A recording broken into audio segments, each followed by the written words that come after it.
పిత పుత్ర పవిత్రాత్మ నామమున ఆమేన్.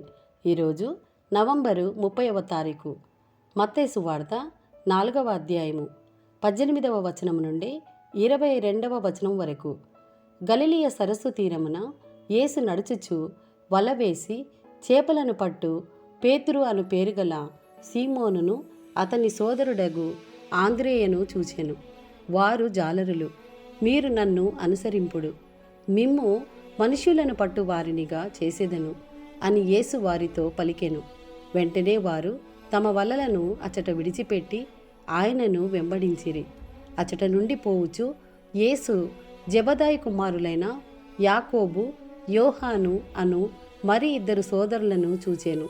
వారు తమ తండ్రితో పాటు పడవలో తమ వలలను చక్కబెట్టుకొనుచుండిరి.